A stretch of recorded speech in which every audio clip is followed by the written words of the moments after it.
السلام عليكم ورحمة الله. الحمد لله نحمده ونستعينه ونستغفره ونعوذ بالله من شرور أنفسنا ومن سيئات أعمالنا. من يهده الله فلا مضل له ومن يضلله فلا هادي له.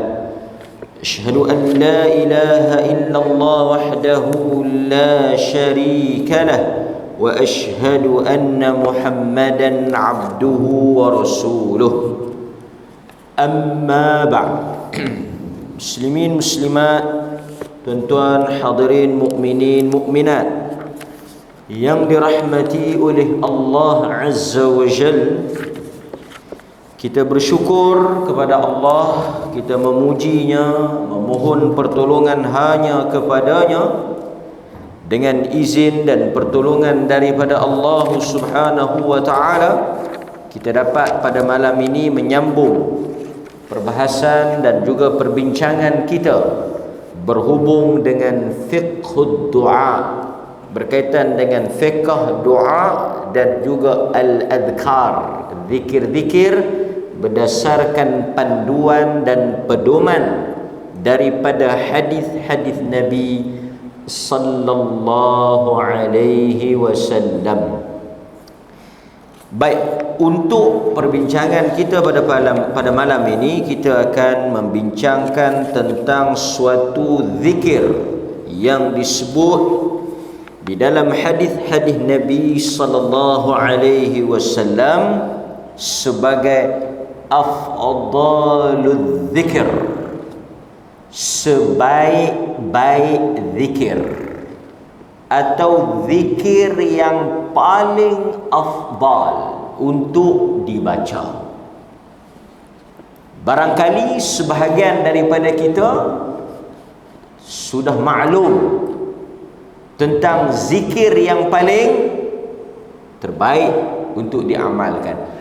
Selepas daripada, bila kita kata afdalul zikir, sebaik-baik atau zikir yang paling afdal, yang terbaik dari sudut ganjarannya, fadilatnya, kelebihannya, keutamaannya, keistimewaannya, kedudukannya, zikir ini ialah la ilaha illallah. Selepas daripada tilawatul Quran, zikir nombor satu ialah tilawatul Quran, bacaan Al-Quran. Tidak ada yang lebih baik, yang lebih utama, yang lebih besar, yang lebih istimewa, yang lebih tinggi kedudukannya di sisi Allah, yang paling besar baca Quran. Yang tu tak ada khilaf di kalangan para ulama. Yang paling besar dia baca Quran. Tetapi selepas daripada tilawatul Quran, membaca Al-Quran, yang paling besar, afdalul zikir, adalah sebutan bacaan wirid zikir la ilaha illallah. Sebab itu bukti, antara bukti yang boleh kita tengok, apa dia? Kita akan tengok nanti dalam hadis-hadis Nabi sallallahu alaihi wasallam, baginda Rasul membaca la ilaha illallah dalam setiap keadaan, pada setiap waktu. Selepas daripada salat, waktu subuh, waktu petang, bangun di tengah malam, ketika haji dan umrah, ketika dalam kesusahan, semuanya apa dia? La ilaha illallah. Kalimah tauhid. La ilaha illallah itu juga dikenali dengan kalimatut tauhid, kalimatut taqwa, kalimatul ikhlas. Bila kita kata apa itu kalimah tauhid, la ilaha illallah, Bila kita kata apa itu kalimah taqwa, la ilaha illallah.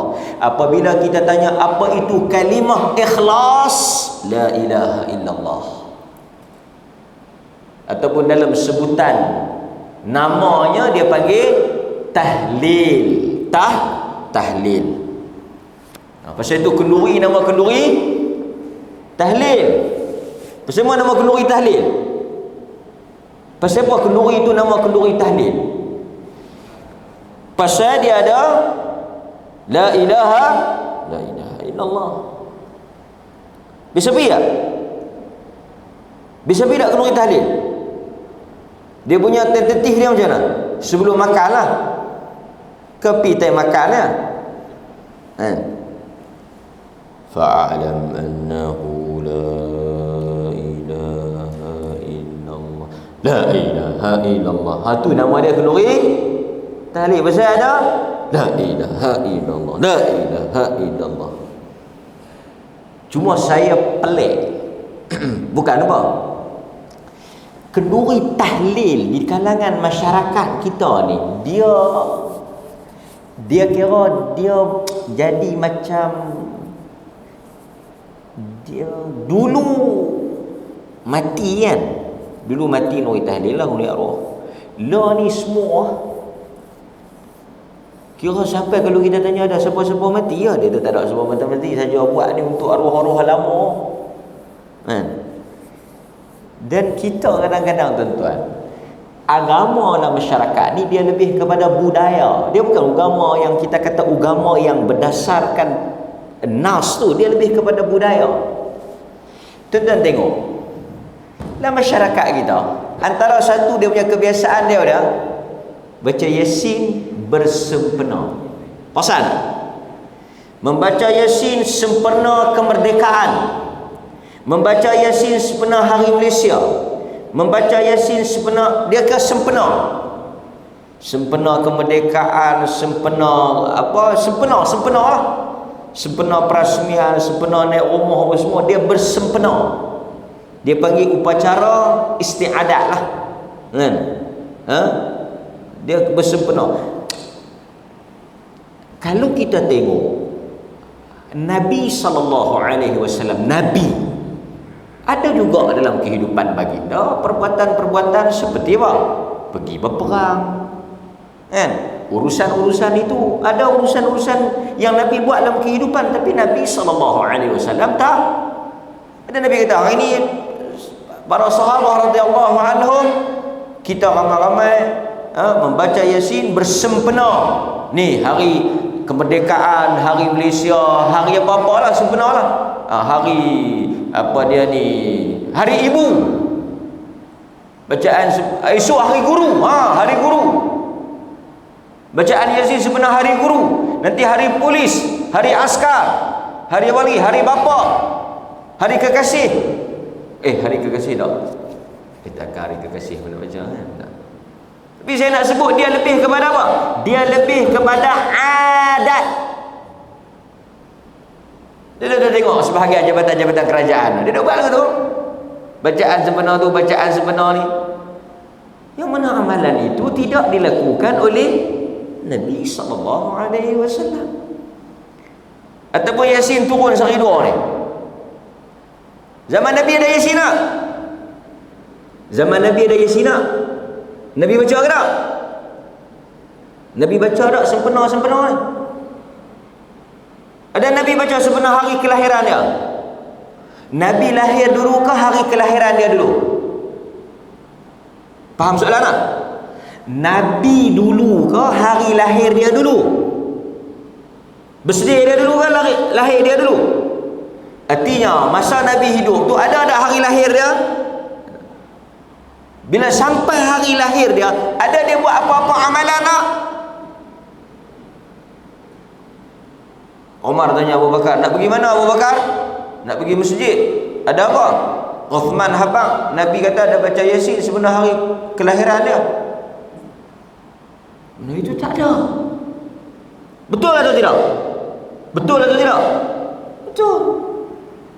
Tidak diamalkan oleh Nabi, tidak dilakukan oleh para sahabat, membaca Yasin sebenar-sebenar ni.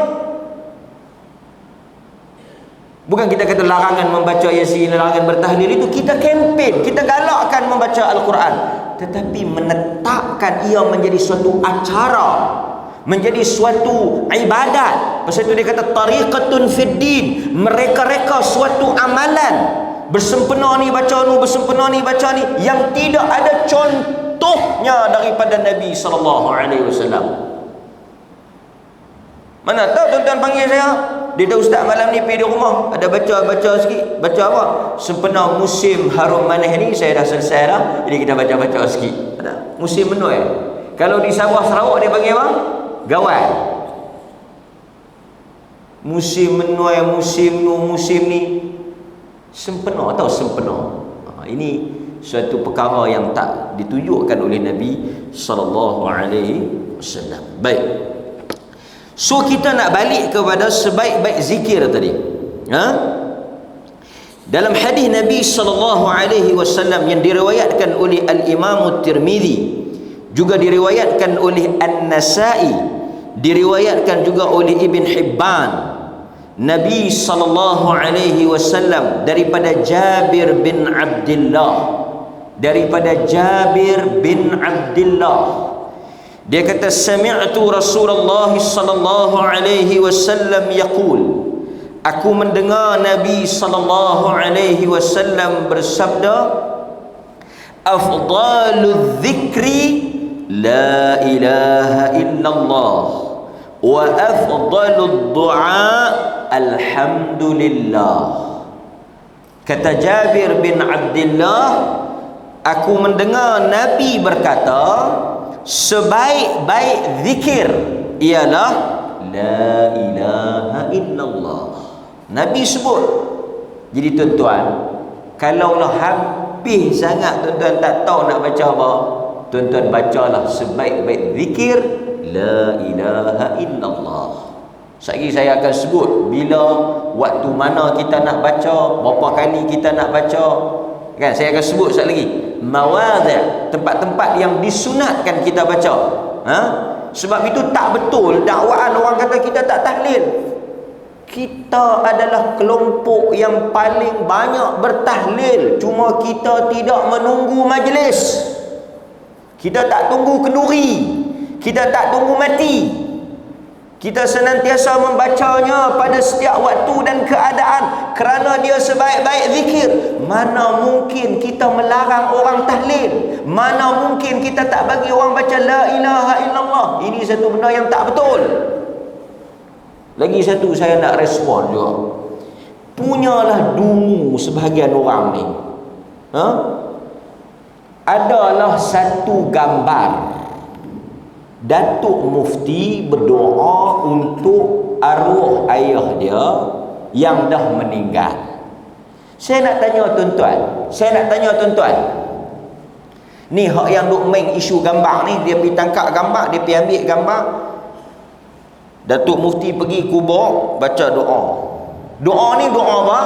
Doa keampunan, doa kerahmatan, doa keselamatan untuk orang yang dah. Ni saya nak tanya tuan-tuan, di Perlis ada tak larangan doa untuk orang mati? Ni bagi ketahuan sikit. Kadang-kadang lama tak jawab pun fitnah macam-macam duk mai juga. Tuduhan jahat ni duk mai juga. Kadang-kadang kita kena mangkit juga jawab. Okey, saya bagi contoh, katalah tu imam, ada kematian keluarga, pergi ke kubur, Allahumma ghafir lahu warhamhu, ya Allah ampunkanlah si mati, rahmatikanlah si mati, lapangkanlah kuburnya, berikanlah cahaya, jadikanlah kuburnya sebagai taman daripada taman-taman syurga, jangan kau jadikan kuburnya lubang daripada lubang-lubang neraka, kau jadikanlah kuburnya penuh kenikmatan. Ada tak kita ajak? Ada tak kita ajak? Kita ajak.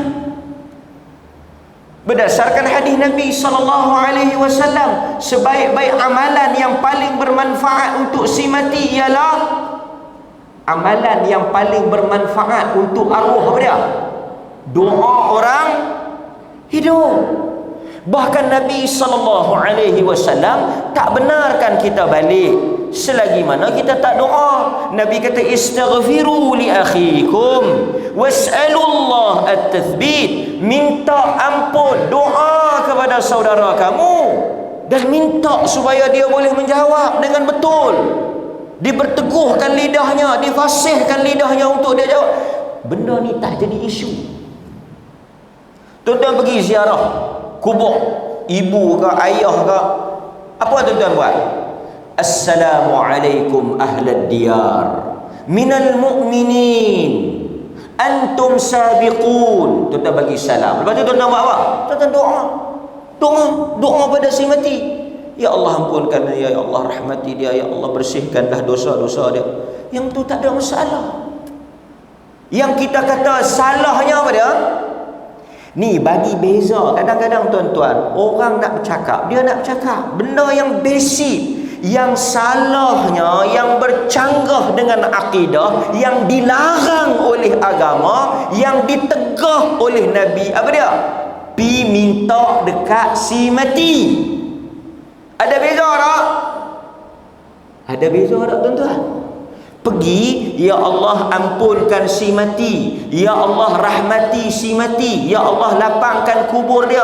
Dengan satu orang pi, wahai si mati, aku sakit ni, sembuhkan aku. Wahai si mati, aku meniaga tak laku, tolong bagi laku. Wahai si mati, aku nak periksa ni. Ya, ada beza tak? Tu pun tak faham. Berdoa untuk si mati dengan berdoa kepada si mati ada beza tak? Kita bukan cakap Arab, kita bukan cakap orang putih, kita cakap Melayu. Berdoa untuk si mati, berdoa untuk dia. Ya Allah ampunkan dia, rahmati dia. Yang tu yang kita buat. Dan memang itu sunnah, itu yang dianjurkan oleh Nabi sallallahu alaihi wasallam. Bukan pi, wahai si mati, tolong aku. Yang ni yang tak boleh. Wahai si mati, sembuhkan aku. Wahai si mati, wahai si mati, wahai si mati. Itu yang mereka ada sebut ya Badawi, ya Badawi, ya Badawi tu. Dia pada seru tu lah. Yang duk tepuk di kubur tu, ya Khidir, ya Khidir, ya Khidir. Kut dia duk lena tak sedang mereka main. Ya Khidir, ya Khidir, ya Badawi, ya Badawi. Dia minta kat kubur tak nak. Yang tu tak boleh. In tad'uuhum la yasma'u du'aakum walau sami'u mastajabu lakum wa yawmal qiyamati yakfuruna bisyirkikum. Yang dilarang oleh agama, pergi minta kepada orang dah mati, pergi suruh dia tolong kita. Dia yang dah mati tu tolong kita. Yang tu dilarang. Pergi minta kat kubur. Yang ni kita pergi berdoa kepada saudara kita yang dah mati. Jauh beza. Maka hadirin mukminin, apa yang tuan-tuan buat bila pergi ke kubur? Dan tengok kita habaq agama ni, saya nak sebut sikit. Agama ni kalau kita buka ruang untuk orang reka ibadat, buat ibadat ikut suka, ikut selera. Tuan-tuan tengok di Kelantan. Di Kelantan hari tu, mereka pergi buat apa? Di Kelantan hari tu, gambar dia pergi buat apa? Tuan-tuan tengok tak ni? Baru ni dia pergi buat apa di kubur? Di kubur. Tengok tak? Buka puasa. Kan? Betul tak? Di Kelantan tak? Ni kameraman ni, dia semua maklumat banyak. Di Kelantan tak? Yang pergi buka puasa kubur. Ha? Pergi buka puasa di kubur. Lepas tu yang duk pergi beraya tu, tuan-tuan, akhirnya apa? Ada pula siapa tak tahu buat rumah terbuka untuk roh mak dia. Ui sakal. Saya tak tahu lah betul tak betul, tapi dia pun ada hantar kan. Pergi buka puasa di kubur. Kita duk pergi buka puasa di masjid, pergi buka puasa di kubur. Nak pergi mana ni? Nak pergi buka puasa di kubur, nak pergi buka puasa dengan ayah. Bawa lah sayur keladi. Dah ayah tu dulu masa hidup suka sayur keladi, sayur manis, gorenglah pekasam. Pi duduk tepi kubur, bukalah sayur keladi, bukalah pekasam, makanlah ayah. Saya buat main sayur keladi yang ayah suka sangat tu. Dia akan jadi macam tu. Tuan-tuan percaya tak?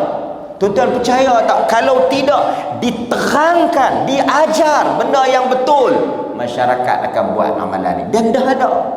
Dah ada. Kubur ni, kalau kita tengok kubur ni, apa Nabi buat di kubur? Nabi semayang di kubur? Tak. Kubur ni, saya nak bagi tahu, kalau kita tengok dalam hadis-hadis Nabi, tidak ada apa amalan di kubur. Bahkan Nabi kata apa? Jangan samakan rumah kamu dengan kubur. Bacalah Al-Quran di rumah kamu. Kerana orang tak baca Quran di kubur. Orang tak semayang. Hang nak pergi mana ni? Terawih. Masjid kot ni, yang hampir kot tu pergi mana? Aku nak pergi terawih di kubur. Kalau dia buka ruang ni dalam masyarakat dan tak ada suara-suara yang bangkit membetulkan benda ni, masyarakat akan buat. Marilah pula yang tekong 2 orang 3 orang ni, apalah salahnya. Sekali dia akan kata apa? Ada tak larangan buka puasa di kubur? Jahanam. Habis sangat hujah dia apa? Bila kita kata tak boleh buka puasa di kubur, dia kata apa? Ada kan Nabi larang buka puasa di kubur? Buka puasa dalam jamban pun boleh, tambah dalam kubur. Ni je hujah dia. Hadirin mukminin, pasal tu bila kita nak beramal, kita ada tuntunannya daripada Nabi sallallahu alaihi wasallam. Baik. Saya nak sebut sikit kepada tuan-tuan beberapa tempat yang diajar oleh Nabi sallallahu alaihi wasallam untuk kita membacanya. Yang pertama, kita tengok ada beberapa hadis yang menyebut tentang tempat-tempat kita membacanya. Nombor satu,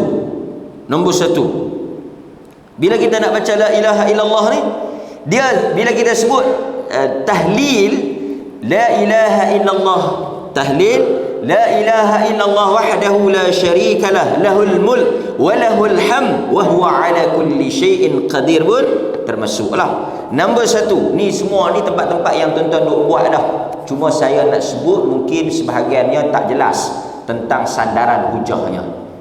Yang pertama, ba'dal wudu, selepas daripada mengambil wudu. Tulislah, ingat, lepas daripada ambil wudu. Berdasarkan kepada hadis yang diriwayatkan oleh Imam Muslim daripada Uqbah bin Amir radhiyallahu an. Daripada siapa? Uqbah bin Amir. Uqbah bin Amir. Hadis riwayat Imam Muslim.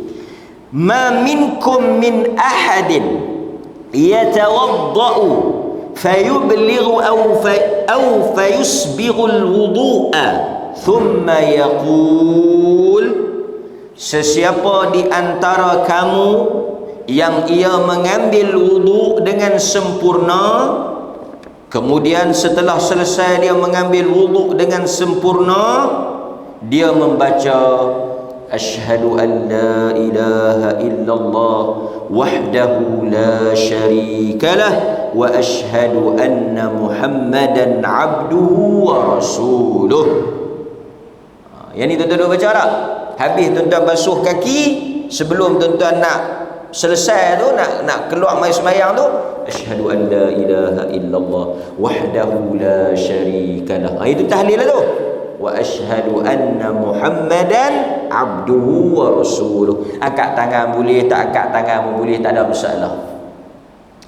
Cuma kalau tuan-tuan ambil wuduk tu dalam jamban, tak boleh baca lah. Baca lepas keluar pada jamban lah. Ambil wuduk dalam jamban tu tak ada masalah lah. Cuma di kalangan para fuqaha, dia bincang sikit, kita baca doa ni dalam tandas ni boleh tak? Ada di kalangan fuqaha yang dia membezakan antara tandas dengan bilik air. Makna tandas ni tempat kita qada hajat, yang tu tak boleh. Yang tu tak boleh. Tu yang saya cerita kat tuan-tuan tu, ada di kalangan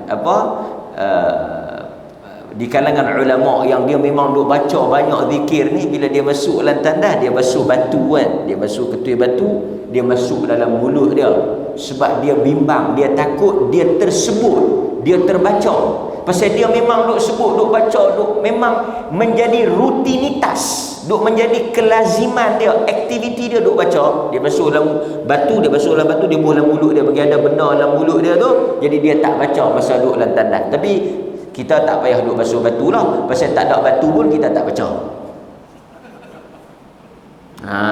Jadi tak payah duk basuh batu. Sekali lagi dia dengar, dia duk pergi basuh batu. Abang basuh batu pasal apa? Ada ulama mana tahu dia masuk wilayah dia basuh batu. Dia basuh batu tu pasal dia takut terbaca. Sekali lagi dia duduk dalam tandas, la ilaha illallah, pasal dia duk rajin baca.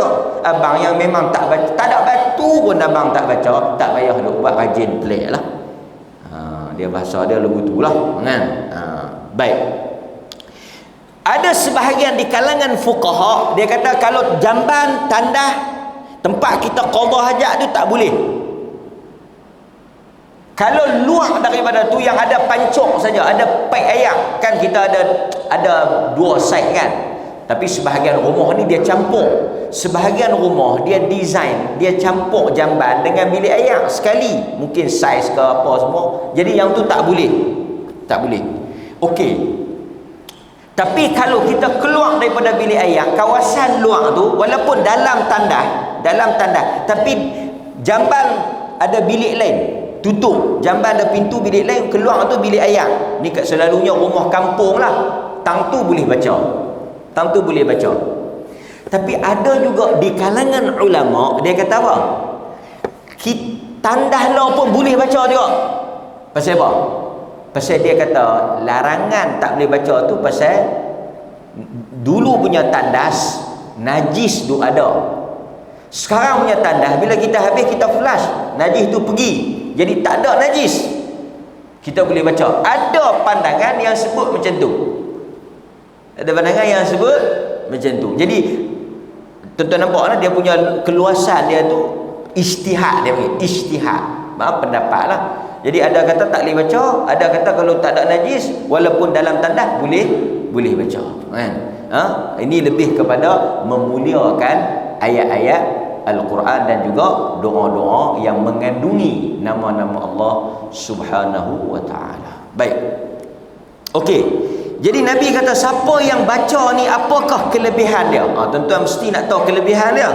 Siapa-siapa yang lepas daripada wuduk dia baca asyhadu an la ilaha illallah wahdahu la syarikalah wa asyhadu anna Muhammadan abduhu wa rasuluh illa futihat lahu abwabul jannati ats-tsamaniyatu yadkhulu min ayyi asya.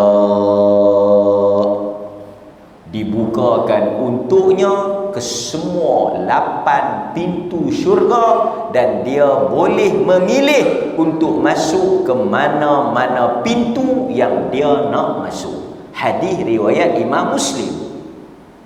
Tuan-tuan nak masuk pintu 1 boleh, pintu 2 boleh, pintu 3 boleh, 4, 5, 6, semua Tuhan buka. Amalan apa?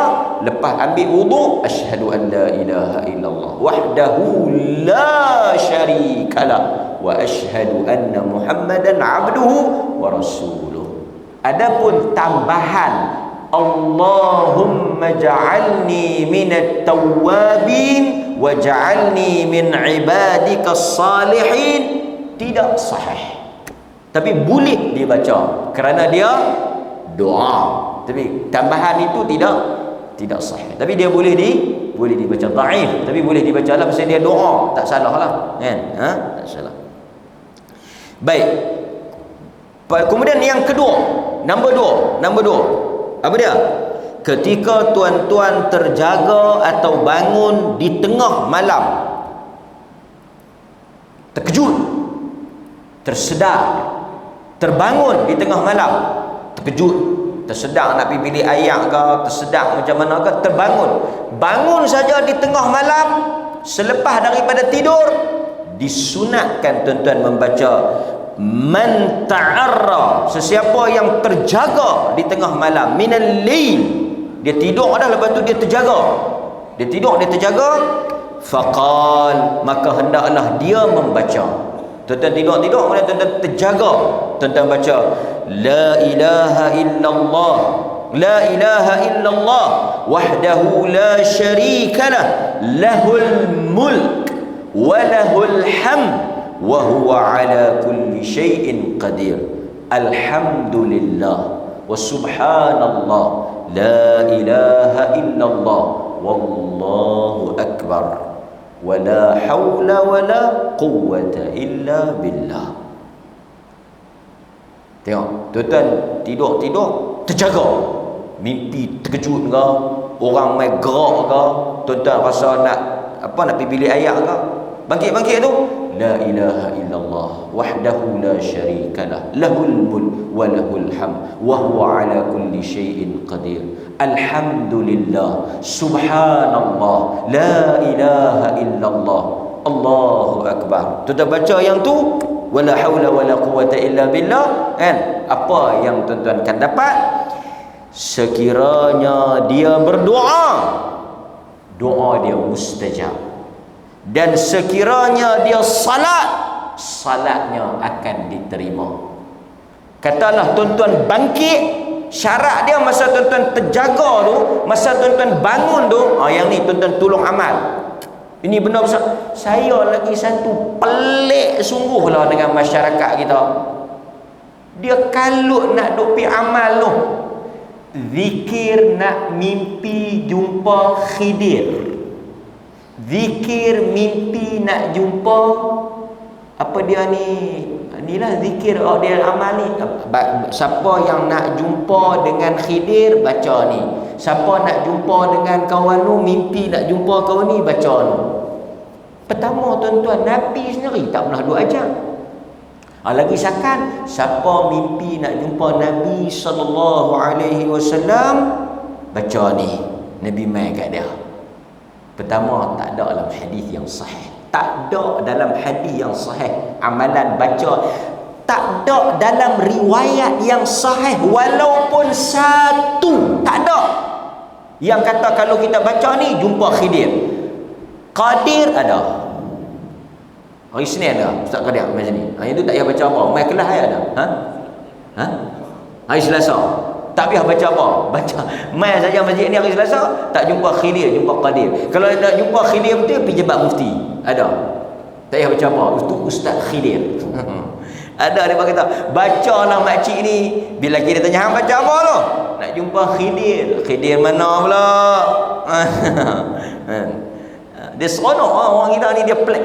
Orang kita ni, dia suka benda pelik.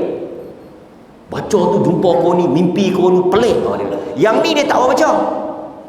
Yang ni tuan-tuan, Nabi kata kalau dia terjaga, dia baca. La ilaha illallah, asyhadu an la ilaha illallah wahdahu la syarikalah, wa asyhadu anna Muhammadan abduhu wa rasuluh. Alhamdulillah, subhanallah, la ilaha illallah, Allahu akbar, la haula wala quwwata illa billah. Dia doa mustajab, dia semayang diterima. Nampak kelebihan dia. Hadis yang diriwayatkan oleh Al-Bukhari daripada Ubadah bin Samit. Tak baca. Kelebihan punya besar. Tuan-tuan doa, kan, terjaga, asyhadu an la ilaha illallah. Kan? Dia terjaga. Bini dia tak terjaga. Tengok dia duduk terkumat kami. Bini dia kata, jampi apa kat saya? Aku jampi bagi hang ni lembut hati, bagi hang ni dengar kata. Tuan-tuan nak bagi memang ada hadis Nabi SAW tiup, tapi bukanlah syarat mesti setiap benda kita tiup. Memang Nabi ada, Nabi tiup pun pernah, ludah pun pernah. Ada dua-dua tu. Dalam hadis Nabi baca tiup dan Nabi baca ludah. Dua-dua boleh amal. Kan macam terjaga malam, a'udzubillah. Tuan-tuan terjaga mimpi buruk, a'udzubillahi minasyaitonirrajim, balik belah kiri. Tu Nabi buat. Lepas tu kalau tidur tadi belah kiri, beralih belah kanan. Ubah cara tidur. Kalau mimpi buruk, Nabi buat. Perlindungan semua diajar. Cuma kita tu yang mungkin tak mengamalkannya. Baik, itu yang kedua. Yang ketiga, Nabi SAW membaca la ilaha illallah. Nabi bertahlil. Kalau kita boleh sebut, Nabi melakukan tahlil atau membaca tahlil inda subh, ketika permulaan awal pagi, selepas daripada subuh. Man qala la ilaha illallah wahdahu. Yang ni bagus, yang ni hebat. Man qala, sesiapa di antara kamu yang membaca la ilaha illallah wahdahu la syarikalah, lahul mulk wa lahul hamd wa huwa ala kulli syai'in qadir fi yawmin mi'ata marrah, 100 kali. Tapi kalau tuan-tuan malas, 1 kali pun boleh. 1, 10, 100. 100 boleh aku, kan nak pergi mana? Kan? La ilaha illallah wahdahu la syarikalah, lahul mulk wa lahul hamd wa huwa ala kulli syai'in qadir. La ilaha illallah wahdahu la syarikalah, lahul mulk wa lahul hamd wa huwa ala kulli syai'in qadir. 100 kali pada awal pagi selepas subuh. Duduk sat, kedai pun tak buka lagi. Kan? Apa kelebihannya? Kata Nabi, dia mendapat ganjaran seperti memerdekakan 10 orang hamba. Dia mendapat pahala seperti memerdekakan 10 orang hamba. Itu satu. Yang kedua, ditulis baginya 100 kebaikan.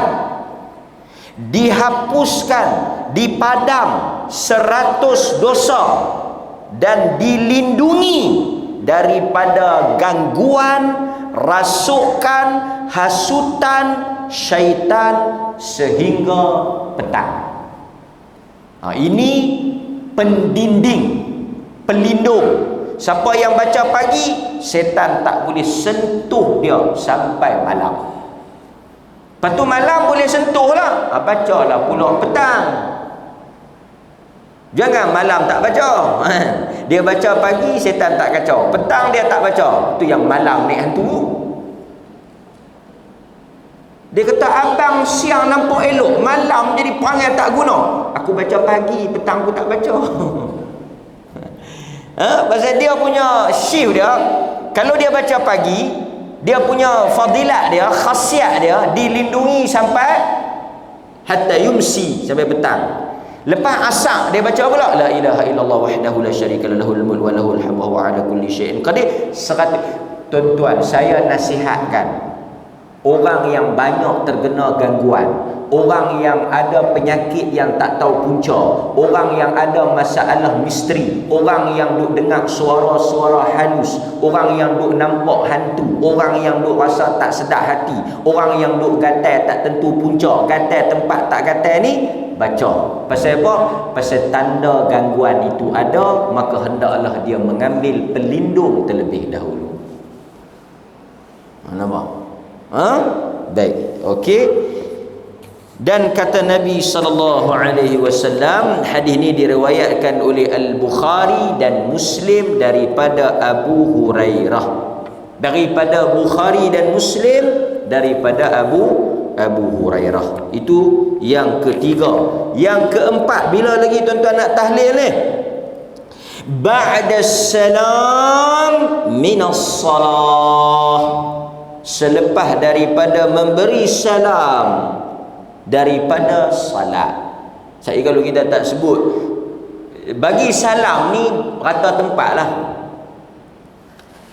Satu lagi saya pelik, orang kita bila dia nak suruh raya-raya ni, bila dia nak suruh anak dia salam, dia suka sebut amin, amin. Tak betul, amin apa? Cuba kita sebut salam, itu baru betul. Amin tu doa, amin tu perkenankan. Amin, amin, amin. Amin tu tak kena. Amin, amin, amin. Amin ustaz, amin tu imam, amin tu imam. Bukan amin. Amin tu fatah amin. Lakon. Salam. Kalau bahasa Arab salim, salim. Kalau kita nak suruh anak kita tu salam, dalam bahasa Arab dia kata salim, salam, salam. Salim, salim. Salam, salam. Ajak dia benda betul. Dia benda kecil dia duk amin, amin tu. Kan? Assalamualaikum warahmatullahi. Dia suruh Assalamualaikum warahmatullahi. Saya kira dia suruh Assalamualaikum warahmatullahi. Dia suruh Assalamualaikum warahmatullahi. Dia jabat tangan. Al-musahabah. Dia bagi jabat tangan. Kan? Tak mana tadi? Okey. Ba'da salam minas salah. Assalamualaikum warahmatullahi. Dia habis dia bagi salam. Kana yaqul fi duburi kulli salatin idza sallama la ilaha illallah wahdahu la syarika lahul mulk wa lahul hamd wa huwa ala kulli syai'in qadir Allahumma la mani' lima a'taita wa la mu'tiya lima mana'ta wa la yanfa' zal jad minkal jad. Tu doa ada tentu. Tu kuning tu. Jabatan mufti buat pula. Dia berkata polis tak berzikir, punya terbentang besar tu. Dia mai pelih, dia pergi padang besar. Dia pergi naik wang kelian tengok awan kapek. Dia pergi makan harum manis. Masjid dia tak pergi. Dia pergi makan ikan bakar kola pelih. Dia pergi beli t-shirt baju di padang besar. Dia pergi naik wang kelian. Lepas tu dia balik pelih teruk. Dia pergi mayang teruk, mayang teruk. Hampir tak masjid dia apa? Aku tak pergi. Tak pergi masjid. Mari masjid, tengok tu. Baca, dia tulis bahasa Melayu tu, zikir selepas salat. Artinya dia suruh dia suruh baca. Saya pun tak tahu pasal apa dia berkata boleh tak berzikir. Kan? Tak berzikir itu untuk apa? Zikir selepas salat fardu diedarkan seluruh masjid untuk dibaca. Cuma bacaan itu dibuat secara sir, bersendirian. Dan alhamdulillah sebahagian masyarakat mai daripada luar positif, tenang dia kata. Kadang-kadang kita mari kita terlewat masbuk, kita mai. Oh dia tuan-tuan. Tapi tuan-tuan, sebenarnya kalau saya penceramah, kalau orang tanya saya suka ni hak zikir lepas mayang terang. Bagi salam, Assalamualaikum warahmatullahi, Assalamualaikum warahmatullahi. Zikirlah, zikir. Atau Rasulullah. Saya cakap 15 minit Faham tak? Faham tak? 15 minit. Alhamdulillah Rabbil Muqaddimah bagi ngeng sikit, baca 2 baris. Alhamdulillah. Tapi kalau polis ni letih ni, penat. tak bunyi-bunyi lagi. Tengok dia bantal ni. Orang mari masbuk Allahu Akbar, tak ketahuan nak baca dia kuat. Sedangkan kita bukan larang zikir sir. Al-Imam Syafi'i mengatakan aku suka untuk disirkan bacaan zikir kerana itu lebih menepati apa yang disuruh oleh Quran. Wadhkur rabbaka fi nafsika tadarruan wa khufyah wa dunal jahr. Zikir ni Quran kata wadhkur rabbak, zikir kepada Tuhan engkau, ingat Allah dalam keadaan apa? Diam, tak mengangkat suara, tadarru', khusyuk. Itu lebih menepati roh. Baik, kita baca selepas daripada bagi salam. Tuan-tuan baca hadis riwayat Bukhari, Muslim. Yang kelima, indal kurb wadhiqa, Nabi membaca la ilaha illallah ini ketika berada dalam kesusahan, kesulitan, kesempitan dan juga ujian.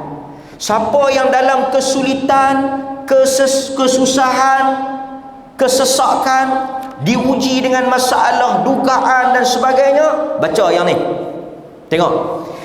Kana an-nabiy sallallahu alaihi wasallam yad'u 'indal karbi yaqul la ilaha illallahul azimul halim. Ni baca. Dia kata, saya ustaz 2-3 hari ni tak boleh tidur. Saya 2-3 hari ni ada masalah. Saya 2-3 hari ni pening kepala. Saya 2-3 hari ni sesak. Saya 2-3 hari ni masalah tak berhenti. Saya 2-3 hari ni macam-macam duk jadi. La ilaha illallahul halimul azim. La ilaha illallahul azimul halim. La ilaha illallah rabbus samawati wal ard wa rabbul arsyil azim. Rawahul Bukhari wa Muslim daripada Ibn Abbas.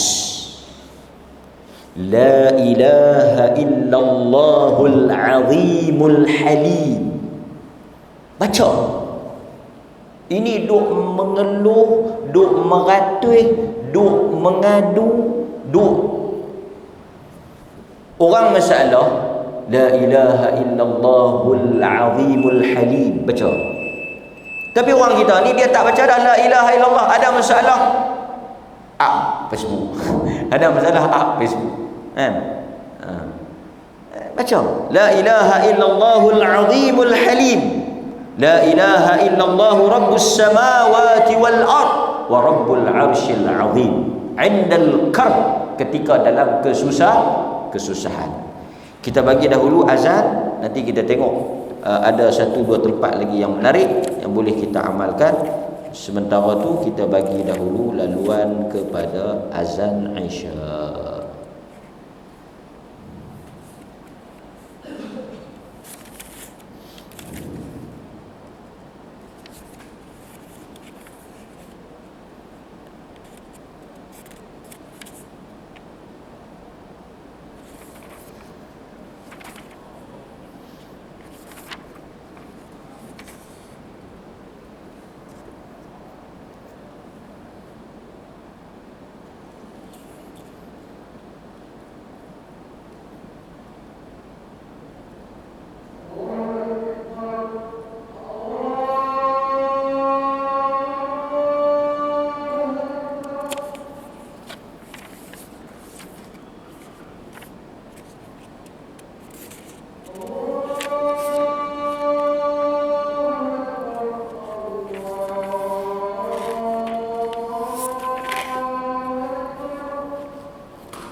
Bismillah, alhamdulillah. Baik, kita sambung sikit.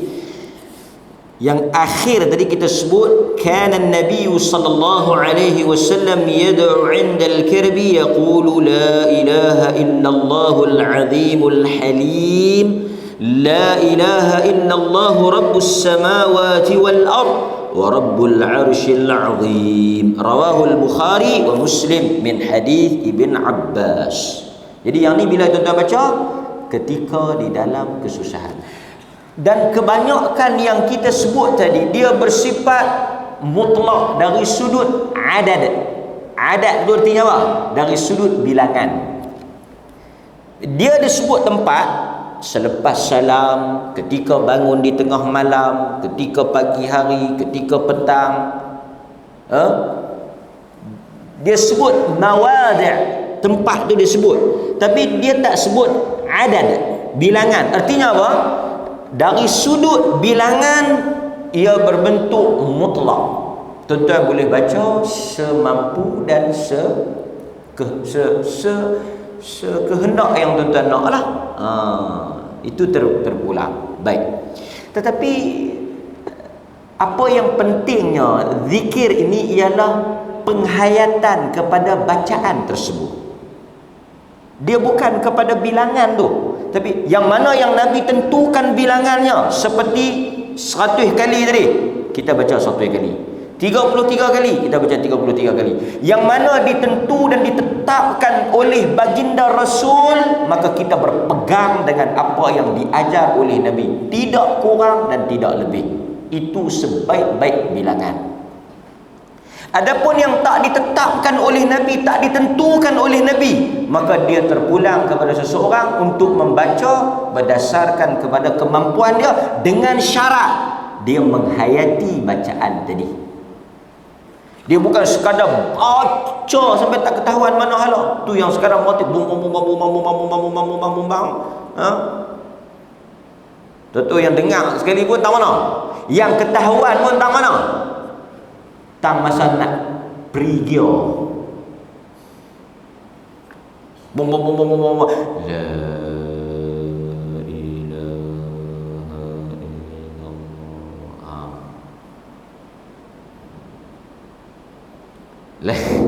Lagi zakat, macam saya selalu kata, macam selalu kita duk kata, depa ni pun ganggu orang duk meratik elok-elok, angkat pinggan apa semua tu pelan-pelan ni duk angkat kok. Yang sebahagian duk meratik zakat, yang sebahagian lagi duk sembang isap rokok di bawah. Yang geng-geng perempuan duk angkat pinggan, yang geng-geng lapak ni duk tengok tu dia kahit.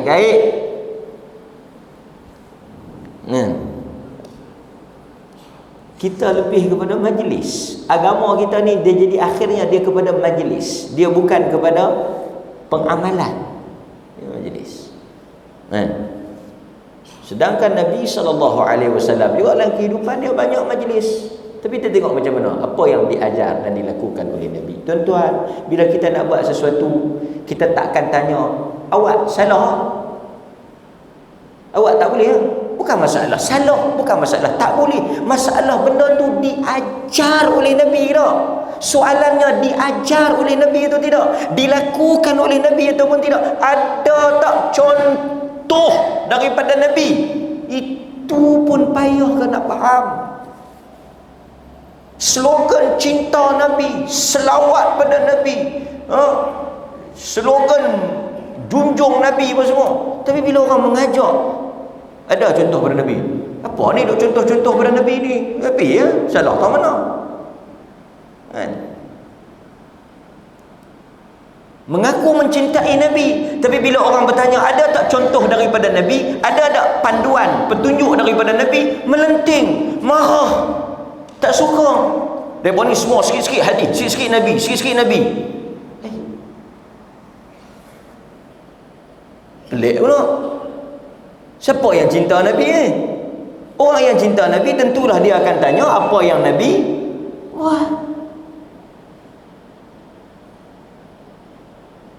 bukti pada cinta itu ialah ikut. Pasal itu tuan-tuan, kita nak pergi haji, ni nak pergi haji, nak pergi haji. Ni nak sehari dua nak pergi haji. Nabi pergi haji ke tak? Ni saya nak sebut awal-awal ni. Pertama soalan dia, Nabi pi haji ke tak? Nabi pi. Bila Nabi pi haji? Nabi pi haji daripada mana? Nabi pi haji daripada mana? Madinah. Okey. Maka kita tanyalah, macam mana Nabi berangkat? Allahu Akbar, Allahu Akbar. Nabi buat tak? Nabi buat ke tak? Nabi pi Mekah daripada Madinah. Masa Nabi nak, orang kita nak, saya bisa pi, siapa nak buat turun? Mamat dia tanya, siapa nak buat turun esok? Kita kata nak buat turun apa? Ni kita nak pi airport ni, siapa nak buat turun? Buat turun apa? Buat turun tu dia akan mari satu tekong. Dia ada upacara buat turun ni, buat turun daripada rumah ni dengan bang, dengan baca tu, dengan apa semua nak buat turun. Amalan nak buat turun orang pi Mekah ni. Sekali lagi dia pi Jekkah dalam tengah KLA tu. Bang ni bila masuk waktu ke? Lepas tu kita tanya lah, masa Nabi pi Mekah, Nabi buat tak macam ni? Soalan tu salah. Tapi bila dia dengar, yang peliknya, mengaku cinta Nabi, bila kita tanya Nabi buat tak? Hampa ni, lu kata, sikit-sikit Nabi.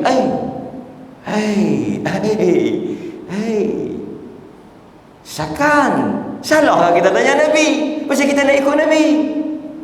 Mesti ada contohnya Nabi. Lepas tu dia pun nak saja ni jenis Honda. Nabi naik kapal terbang tak? Dia kata, lalu tu Nabi naik kapal terbang tak? Ni pasal itulah orang kata, jangan bercakap baik buat sakit. Jangan duk bercakap. Bila dia tanya Nabi naik kapal terbang tak? Kapal terbang ni agama ke? Kapal terbang ni ibadat ke? Tapi doa azan, doa dengan azan ibadat tak? Saya nak tanya tuan-tuan, hari tu ramai orang marah tau. Pasal apa dia marah? Semayang pukul 8. Dia marah semayang raya itu pukul 8 awal. Mai-mai tak dan. Saya nak cadang ni, raya haji ni saya nak cadang tuan-tuan masjid ni. Tuan-tuan bang 7.5. Bang 7.5 tolong bang. Raya haji ni tolong bang 7.5. Allahu Akbar, Allahu Akbar 7.5. Mayang ke 8, 7.5 tolong bang. Boleh tak? Pasal apa bang? Hari tu kalau lah orang tanya pasal apa bang? Hari tu ramai orang tak tahu. Mayang pukul berapa? Mai-mai tengok mayang depa marah. Kalau tak dan semayang subuh tak apa, tapi tak dan semayang raya ni, jangan beli sampin Terengganu tu pasal nak semayang raya. Orang tak beli sampin pasal nak semayang subuh. Tak ada lagi orang beli sampin. Hang beli sampin ni buat apa ni? Nak pakai pergi semayang subuh? Tak ada lagi. Tapi orang beli sampin nak pergi semayang raya. Punya besar semayang raya. Tak apalah. Dia tak main mayang subuh, dia tak dengar tu imam bang tak nak mayang pukul 8. Dia maghrib subuh pun tak maghrib pukul 8 duk mandi-mandi memang tu imam baca khutbah. Marah pun mayang awal kalut nak pergi mana tak tahu. Kan? Jadi kita tak mau nak berkeliling orang ramai ni, raya haji ni bulan depan ni kita tak lama dah raya haji ni, kita azan. Jadi bila kita azan, orang yang di rumah tu dah lah siap lah nak mai. Boleh kan tak? Dia berkata bukan Nabi tak bang. Tak apa, bukan kita menyanyi, kita bang. Salah ke? Kalau nak nampak lagi cerdik, awak ada ke larangan tak boleh azan? Kalau nak nampak lagi cerdik, awak kalau tuan-tuan bang tiba-tiba ada orang mai tegur, pasal apa hang bang? Tuan-tuan jawab macam ni saya ajak saya ajak kok-koklah jahit kau mai Jabatan Mufti kau mai, pasal apa bang? Tanya balik Jabatan Mufti, awak ada hadis larang? Tanya balik. Lepas tu nak tengok jadi lagu mana, saya tak tanggungjawab lah. Jangan duk kata saya pula saya tak tahu. Tuan-tuan jawab, tuan-tuan tanggung. Lekeh sangat. Ada orang larang ibadat ni. Kalau nak larang, kalau nak tunggu larang, kalut.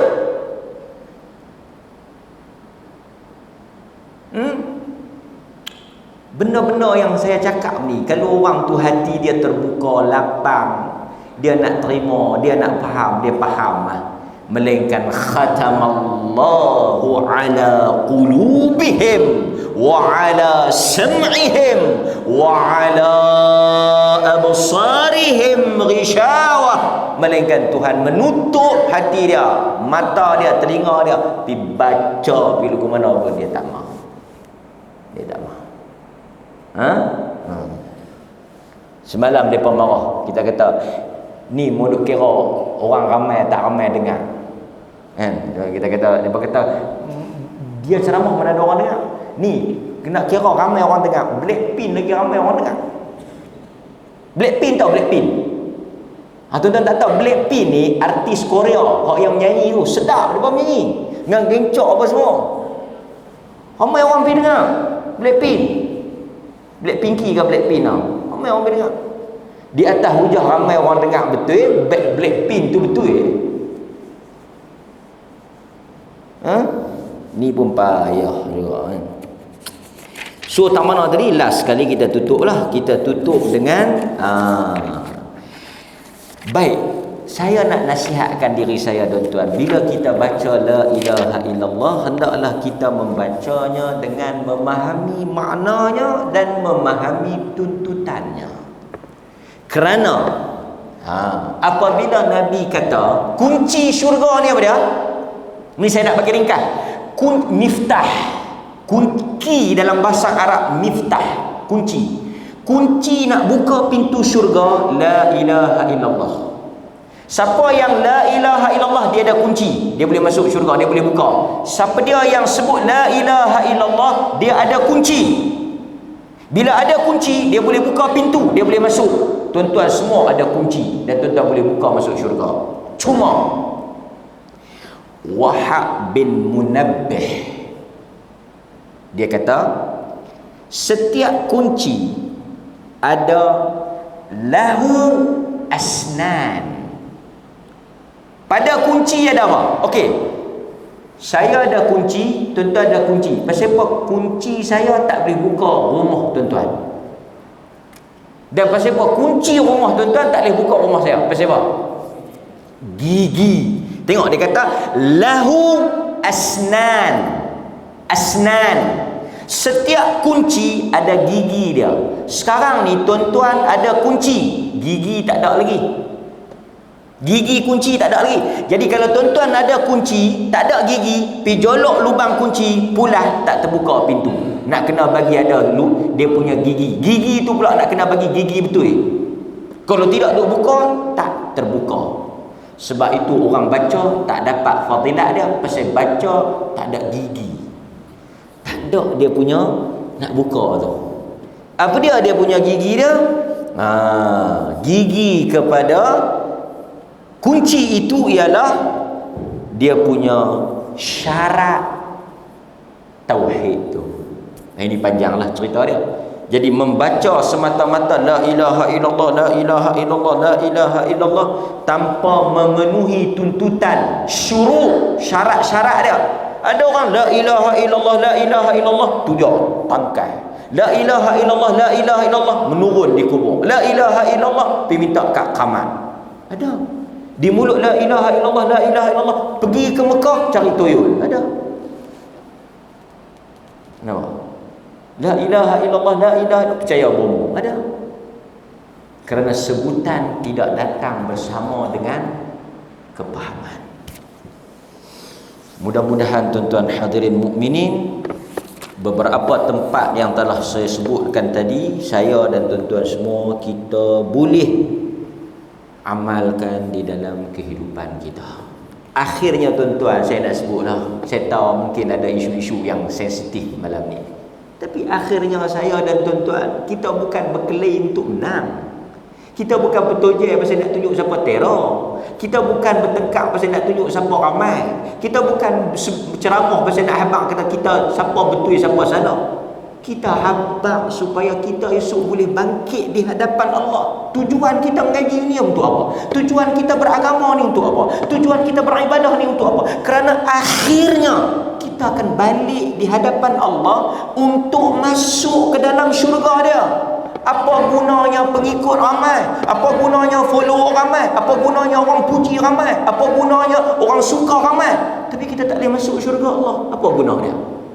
Seronok orang suka, seronok follower ramai, seronok orang puji, seronok orang pertahan, seronok orang angkat kita. Tapi akhirnya kita tak masuk syurga Allah. Tak ada makna. Sebab itu akhirnya perhitungan saya dengan tuan-tuan, tujuan saya dan tuan-tuan, saya tahu sebahagian orang rajin mengaji, tanya kuliah, pergi tiap-tiap masjid, sembahyang 5 waktu, baca Quran, sedekah. Kerana akhirnya dia tahu dia nak masuk syurga. Dia bukan nak bersabuk. Ni isu duk kata dekat Abu Hanifah. Saya malah nak jawab pasal tuan-tuan pun tak tahu.